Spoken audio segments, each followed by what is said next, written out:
خطاب فصل ہے حدیث مصطفیٰ ہے تو عقل ہے حدیث مصطفیٰ. جو حضور کے تبسم کی ایک مثال ہے، اسی باب میں امام ترمذی نے بیان کی ہے.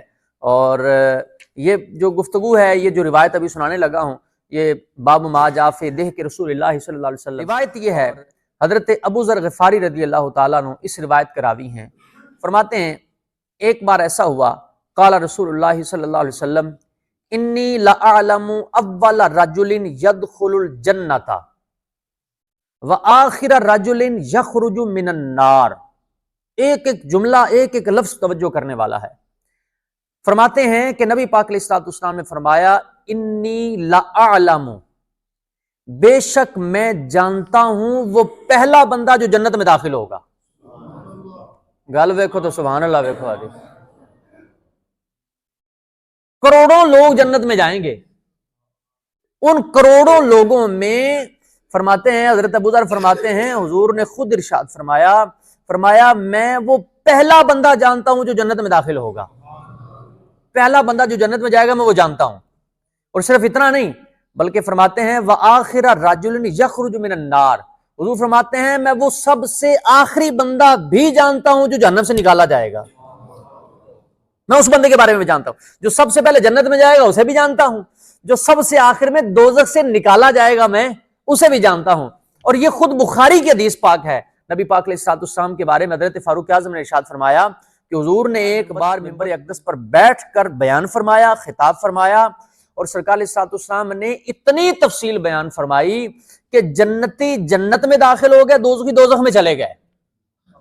جس نے یاد رکھا، جو بھول گیا. یہ بخاری میں ہے کہ حضور نے ساری تفصیل بیان فرمائی. اور پھر بلکہ مشکات شریف وغیرہ میں یہ حدیث بھی موجود ہے. فرماتے ہیں کہ نبی پاک علیہ الصلوۃ والسلام ایک بار 2 کتابیں لے کر، 2 رجسٹر لے کر حاضر ہوئے.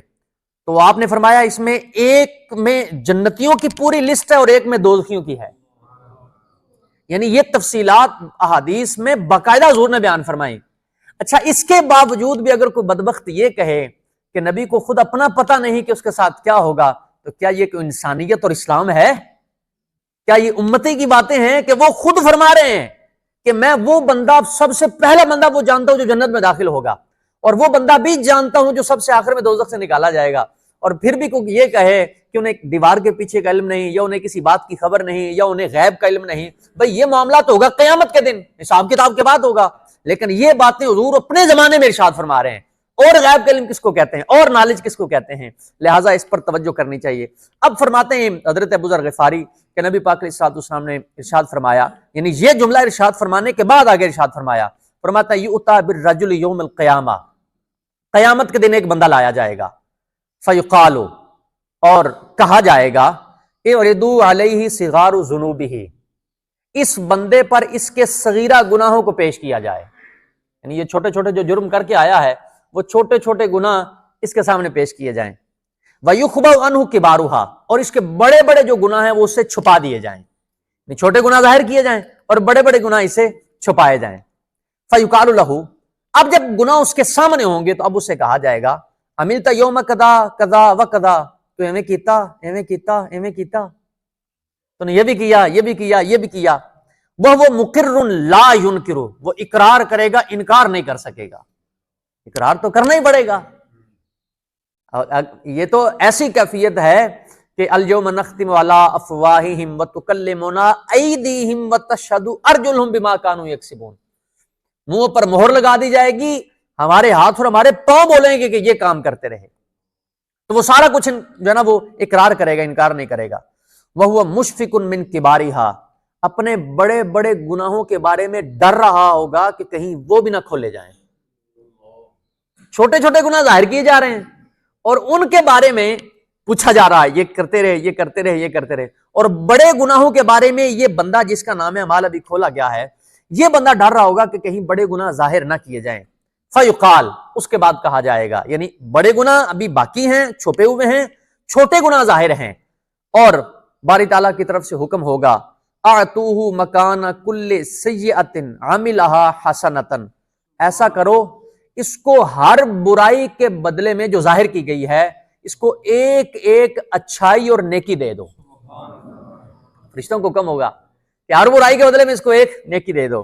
فیقول، اب وہ بندہ کہے گا، یعنی چھوٹے گناہ ظاہر ہیں، پہلے ڈر رہا تھا کہ بڑے گناہ ظاہر نہ ہو، لیکن اب کیا کہے گا؟ فیقول، وہ بندہ کہے گا، ان لی ذنوبا لا اراھا ہا ہنا.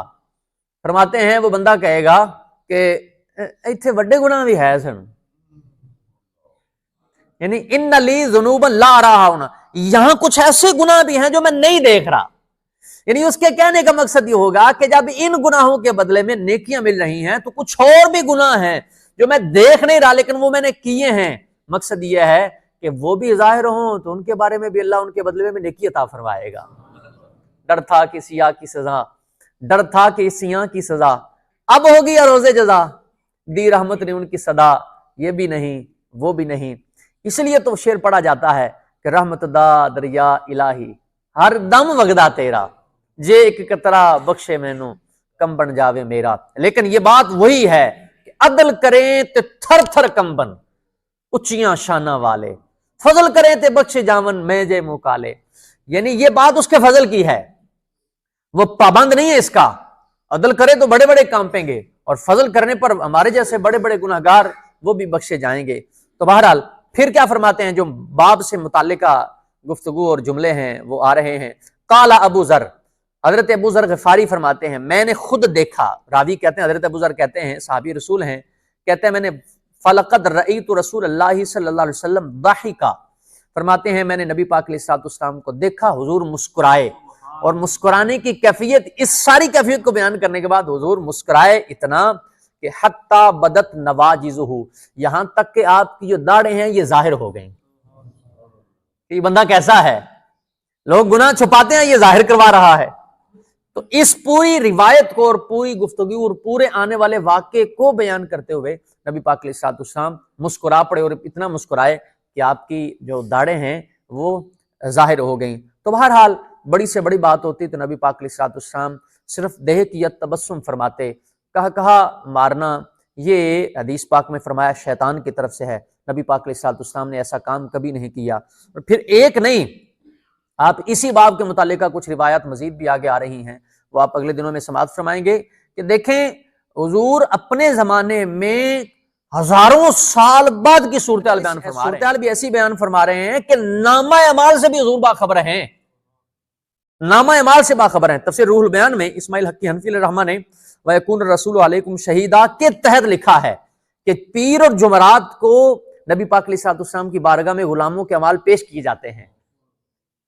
اچھائی پر حضور خوش ہوتے ہیں اور برائیوں پر حضور افسردہ ہوتے ہیں، غمگین ہوتے ہیں کہ غلام یہ کر رہے ہیں. تو اس لیے ہمیں چاہیے ہم اچھے کام کریں، اللہ تبارک و تعالیٰ کی رحمت کا سوال کریں، اس کے فضل کا سوال کریں، اور ساتھ ہی ساتھ اس سے ہم ڈرتے بھی رہیں، اس کے جو ارشادات ہیں، اس کے جو فرامین ہیں ان کو سامنے رکھتے ہوئے میانہ روی کی زندگی گزاریں، تاکہ قیامت والے دن ہمیں نبی پاک علیہ الصلوۃ والسلام کے صدقے اللہ کریم اپنی رحمت کا حقدار بنائے.